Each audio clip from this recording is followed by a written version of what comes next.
and she knew that she was enabling, and that there's that sort of fine line between loving and enabling. And I remember she said, I'm going to love him right into the grave. And she was saying it. I Mhm. don't think she actually meant what she was saying, but I asked her to repeat those words and think about what she said. And when she did, we Mhm. kind of talked about it, and that was what she was doing. Because, and there's no, You're listening to When God Intervenes, the podcast where faith, hope, and healing come together for families with a loved one battling addiction. I'm here with B. Reeves, and B was born, raised, and got sober in Raleigh and is very active in the local recovery community. A graduate of UNCW with a degree in history, he lived several lifetimes seeking geographical cures in Charleston, London, and New York before moving back to Raleigh in 2009 and getting sober in 2018. Following pre-sobriety stints as a gossip columnist, working on film sets, and in software sales, B finally found his calling in the treatment world. Before coming to New Waters, he served as I'm sorry, as national clinical liaison for Pyramid Healthcare. In his free time, B is an avid golfer and loves spending time with his twin niece and nephew, Anna and James. He is very excited for his community to have New Waters as a resource. All right. Welcome, B. Reeves.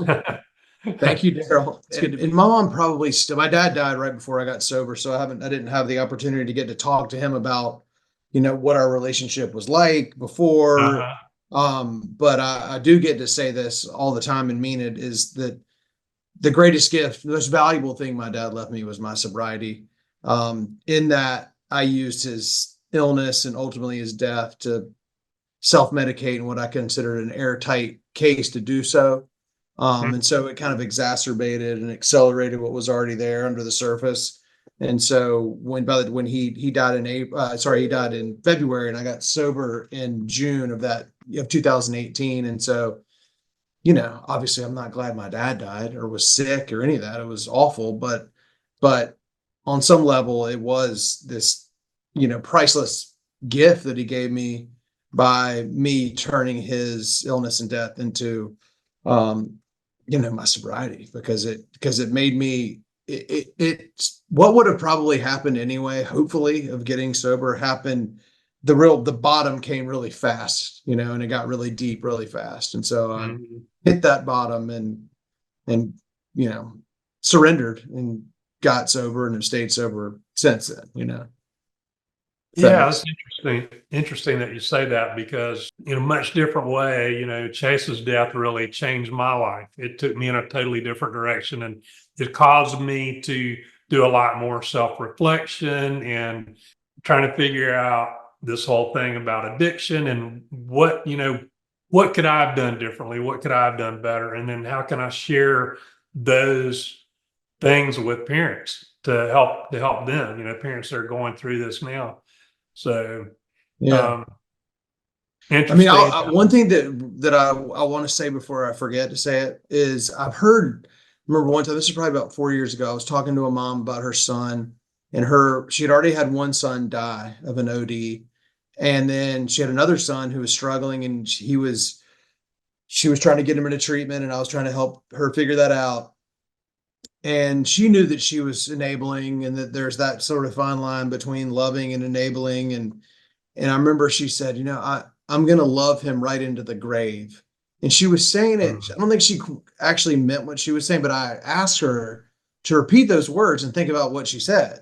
And when she did, we Mhm. kind of talked about it. And that was what she was doing. And there's no real right way to do this. I'm not a parent. I'm a child who, caused my parents a lot of grief from my behavior, but there's no, there are measures, and there are things to be looking out for, and there are boundaries and all that. But my mom, and like what I was really getting at with not having the opportunity to have that conversation with my dad, but with my mom, Uh-huh. my mom and stepdad have been married for coming up on, I think, 36 years, and my dad had been remarried for 20 when he died. I mean, So we had, had basically four parents. And, my mom would often ask, what did I do wrong? Where did we go wrong? And they were great. I just, Uh-huh. I used them against each other and manipulated to get my way and make them think that everything was fine when it wasn't. And, I guess if there's any advice, just be on the lookout for the manipulation, because sometimes I would say most of the time, the person's not even aware they're manipulating the parent, especially the parent, Yeah. Yeah. Yeah. That's right. When it comes to like interventions and not just interventions, but helping parents set boundaries. When you said there's no right or wrong way to do this, what I tell parents a lot of times is that, and other family members, is that, it's all about risk management. Mhm. You can take all of the right steps and still not get the outcome that you'd hoped for. And the best you can do is take steps to manage the risk that would that would put your child in the best possible situation to be able to recover. Mhm. And the rest is up to them and God. That's the way I look Exactly. at it. Well, exactly. And it's the same way nobody, but people in recovery talk about this a lot. We're not in the results business. We're in the footwork business. The results are up to God, or Yeah. higher power, or the universe, whatever somebody wants to call it. But that's Hmm. true. But then there's the risk of that overbearing, over controlling, where you risk the rebellion. And the thing is, it's that just doing the best we can and leaving the results up to our higher power. That's just. Hmm. Hmm. But one thing I wanted to mention too is, I know you talk to a lot of moms. I would imagine just by the stats that they're probably about 50% of them are single or, are divorced.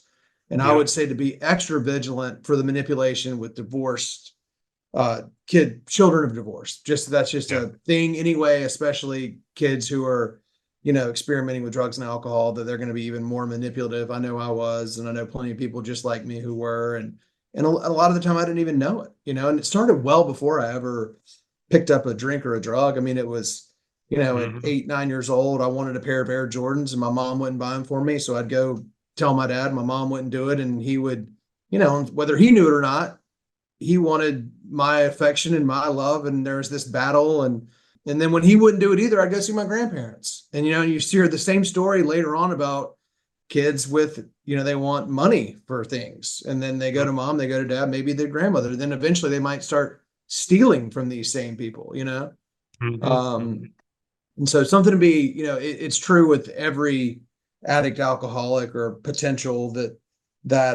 manipulation is there. But I would say be hyper vigilant for the children of divorce.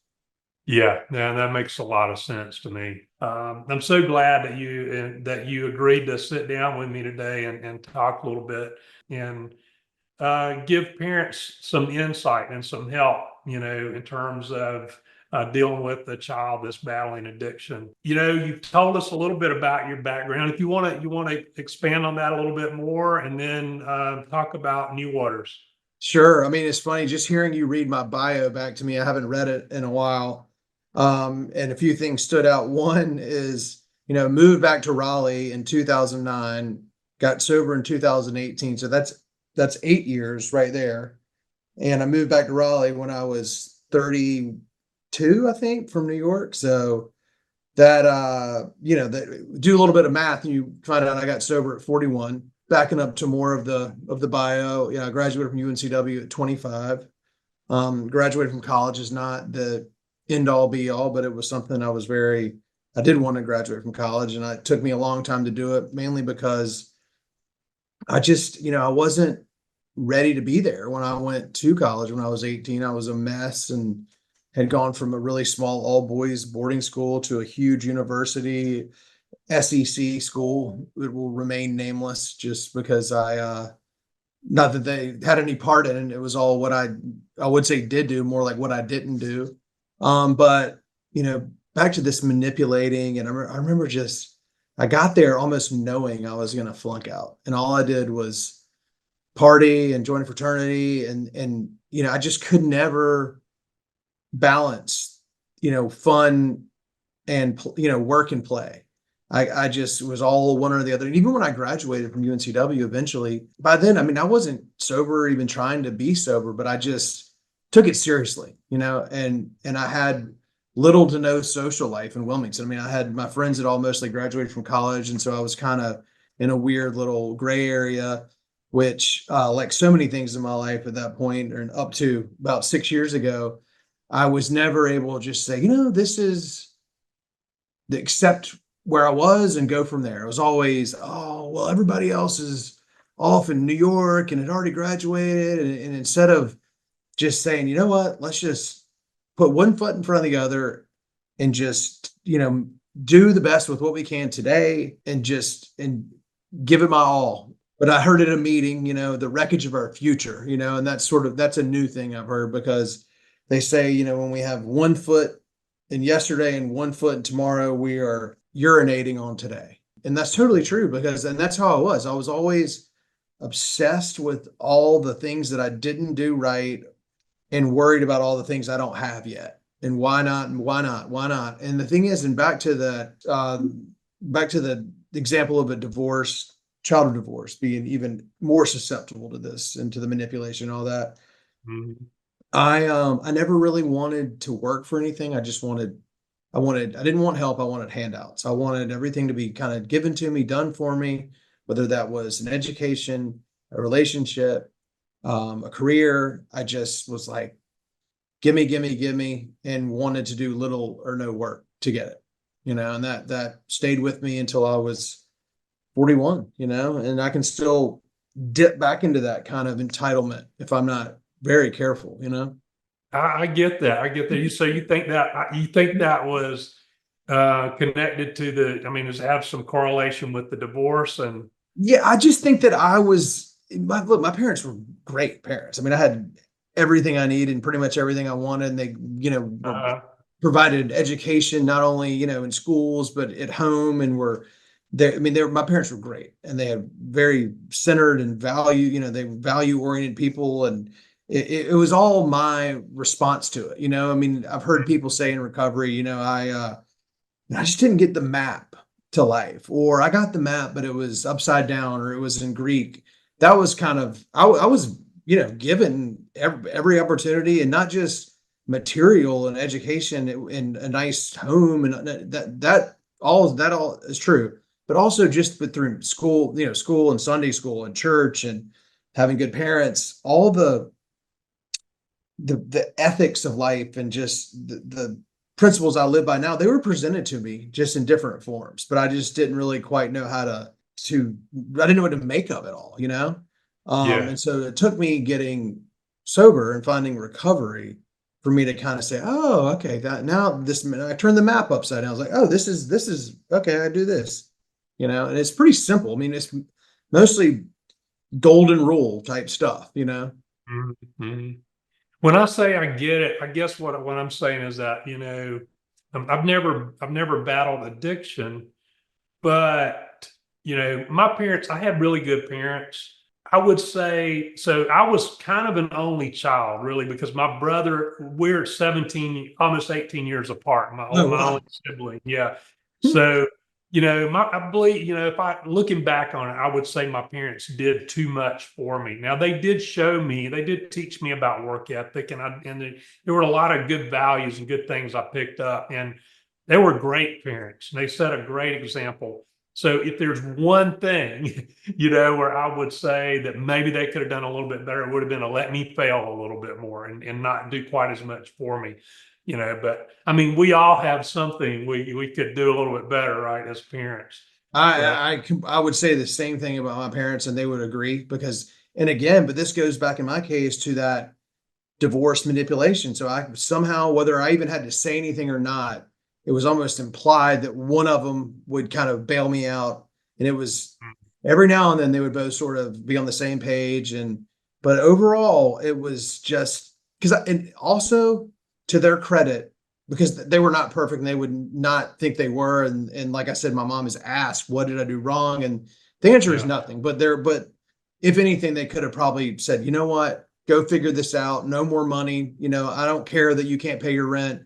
I care, but you got to figure this out, because yeah, always bailing me out. And it kind of goes back to that, I wanted handouts, not help. And help would have been, I'm sorry, I love you, but figure this out. But I do think, and they were right, hopefully, as of today for the last 6 years, because their attitude was always, he's a good guy, he's a smart guy. He will figure it out. He just hasn't quite gotten there yet. And maybe the tough love would have gotten me there sooner, but we'll never know. But I agree, and I'm sure they would agree with you there, or agree with me about them as well. Yeah. But that's a tough thing. It goes back to that, I'm going to love him right into the grave, like that lady said, Yeah. Yeah, I think with my kids, I was guilty a little bit of that because maybe it may be a lot, definitely when it comes to Chase, my oldest, and I think a lot of it was because my mother did so much for me that when I became an adult, I'm like, well, now I know I can do all these things, so I want to do these things for my kids because now I'm adulting, right? Right. But it wasn't good for them. I needed to let them do things a little bit more for themselves, if that makes sense. So I don't Absolutely. know how many other people are kind of caught up in all of that, but Oh, I mean, if I had to guess, I'm sure every parent is caught up in that to some degree. yeah, to some extent, I think Yeah. that's true. Yeah. Yeah. That's interesting. This is a really, really interesting conversation. I'm enjoying it. So tell me a little bit about you. You work with New Waters Recovery. Yes, I sir. mean, yeah, and it's a detox facility. So tell me about New Waters and how you came to work there, and just give us the rundown on Yeah, I'll just sort of detox. tell you how I found myself working in this field and how I ended up here specifically. And so when I was 22, I went on this walkabout with a Crow Indian guy in Montana. And it was not really to get me. So it was more, I was just, they didn't know what to do. It was one time they agreed. And my mother had come home and found me kind of, passed out and didn't know what to do, and my dad was basically, well, rehab, I don't know. And they called an ed consultant, what I don't know if they were even called that then. Mhm. But they also handled kind of treatment placement. And it wasn't treatment, it was just me and this guy walking around the Bob Marshall National Forest. And there was no 12-step talk. It wasn't really, it was just kind of, what's up with you? What's going on with you, man? And so, Mhm. the way I looked at it then, and the more distance I have from it, the more it probably was a seed planting. But there was no, hey, you need to go find a sponsor. You need to go to meetings. It was more just sort of take me out of life for a little while. And it kind of, the way I looked at it then was it sort of, I'm afraid to use this word now, but I'm going to use it because this is how I always described it. Embarrassed me into getting my act together, and it Mhm. did. So I kind of went back to school, paid for my own school for a while, ended up graduating and doing really well in college, and graduated from UNCW. But then it just, there was no follow up, there was no aftercare, there was not. It was, and this Mhm. is no fault to that person or that person who put me there or the program. It was just kind of this little moment in time. And I say all that to say is that I still, even despite that, knew nothing about recovery, nothing about 12-step recovery, nothing about treatment, nothing. Like until I went myself, June 27th, 2018.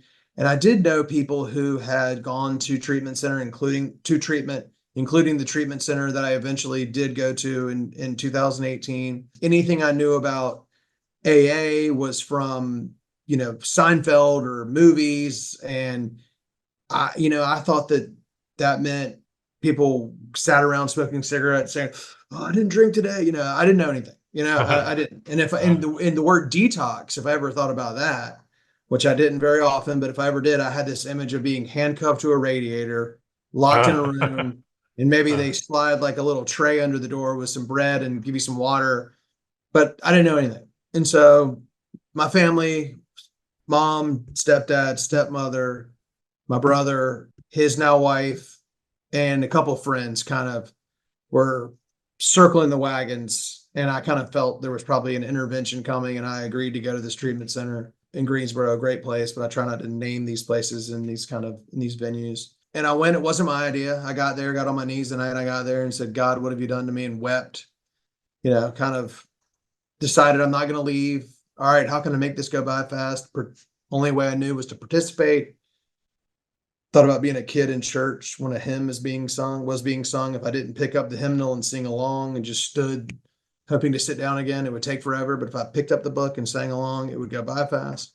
Mhm. But while I was in treatment, it did go by fast. But more importantly, I just started feeling better, physically, spiritually, emotionally, mentally. And so I noticed that there were people working there other than, my therapist, but it never occurred to me that there were people who were out kind of talking about that place. So people were aware of it, So anyway, I had a great experience there. I left and got right into recovery, 12-step recovery here and in Raleigh. I got home at 10:30 in the morning and I went to a meeting at noon and I went to one that night. And apparently there's really strong correlation between long-term successful recovery and getting to a meeting that first day, especially two. But long way of saying I went back to work after a while and got my real estate license, and which I just did it to do something. Went back to software sales, and then I had an opportunity to work in this field that I'm in now. And again, back to why I was telling you about going to this treatment center, is it never occurred to me that this was a career. It just didn't. And so Right. it was an opportunity to go and do business development. The title, as you mentioned, is National Clinical Liaison, meant that I was basically going around the country talking about these treatment centers I represented, but through the lens of my own recovery. And I mean, I was more than happy to do that and still am. We're doing it right now, And so I was like, okay, that sounds interesting. And so I did that for 2 years. And right when I started, there was kind of some talk of this place in Raleigh opening. A friend of mine approached me. And anyway, so there were sort of some fits and starts. And then as it was becoming more and more of a reality, I was just said, I can't not do this. This is in the city I was born and raised. And like I said in the bio, or like it says in the bio, got sober. This is where my recovery community is. And luckily, the people involved, we started this. I mean, I did not found it. It was not my idea, but I was definitely on the, ground floor leadership team who started it. And it is fortunately this just absolutely amazing treatment center for adults. We do detox and we also do diagnostic assessments. So detox is going to be usually 7 to 10 days, depending on the substance. Alcohol, 7 days. We're holistic as well as medical, meaning we're going to have medical supervision with doctors and nurses. And yeah, then we have therapists, recovery advocates. We do bring in meetings. We also have a variety of holistic services, acupuncture, infrared sauna therapy, IV therapy, massage therapy, yoga, breath work, chef prepared meals. We have a little gym. It's super nice, but it's not so fancy that nobody can afford it. It's just not. But it's very nice. And our whole mission is just to say, hey, listen, detox does not have to be traumatic with a T. It doesn't have to be. And so we've Right. just sort of found a way to make it a somewhat pleasant experience. And then we also do diagnostic assessments for people who may or may not have any substance use to speak of, but are just trying to figure out what makes them tick. They've either never been diagnosed or overdiagnosed or maybe misdiagnosed with a mental health disorder condition. And we help them figure that out. So for the rest of their lives, when they get this diagnosis or diagnoses, they can say, hey, listen, I've got this thing. This is what needs to be worked on, instead of just, because a lot of times these people have been to treatment over and over and over. And, they've been giving it their all, but something's not quite, something's been missing. Again, Yeah. not everybody has substance use disorder, but most do. And so we Mhm. provide that service as well. And that's also inpatient. And we have 3 tiers. Tier 3 is every test known to man. It's 2 full weeks. And then our first tier is only a week. And then tier 2 is kind of in the middle. I hope that wasn't too much information. No, that's great. That's great. And I have to say, I've been there, and it is a beautiful facility. It's really nice, and it was good to meet you and all the staff, and just everything's really nice here. So Yeah. um, yeah, right here in Raleigh, so it's convenient to a lot of people around the state that are. It's not that far away, Yeah. centrally One thing I want to located. say too is it's easy for me, and I just did it, is to kind of feature pitch about how nice it is. And that's all true, but Mhm. that's all literally material. What really Yeah. matters is the care. clients get here. It's just, I've never seen anything like it. I've been to detox. I used to work for a detox, and I've been to dozens of them for my job, and I've never seen anything like it. It's an amazing place. Any words of wisdom for parents out there? You know, I get this question a lot, not and just more from friends, because I'm 47. I have friends with kids who are, in their teens now, and even some going to college. And, I guess I'm careful to give advice. If I'm giving advice directly to a kid going to college, it's just go to class. But, Right. but the thing is that what I would say is, you're a little older than I am. When we grew up, I mean, our parents kind of let us run wild, and the results were the results. And now parents in general seem to be way more hyper vigilant, and the results are the results. So it's kind of just, love with some, don't love your child into the grave. I think that would be my advice. Right. Yeah. Yeah. Yeah. That's good. Yeah. Okay. Well, anything else you want to say before we call it a wrap? No, I just want to say thank you for having me. And you were one of our first podcast guests here on our Finding New Waters podcast. So thank you. Yeah. Thanks for having me and on that podcast. And I appreciate you being here today and being a part of this. It's been quite an interesting conversation. So I've enjoyed it. So thank you, B. Yes, sir. Thank you for tuning in to When God Intervenes. If you found today's episode helpful, please subscribe and leave a review. Your feedback helps us reach more families in need of hope and healing. For more resources and support, visit our website at thefamilyrecoverycoach.com. Until next time, stay strong and keep the faith.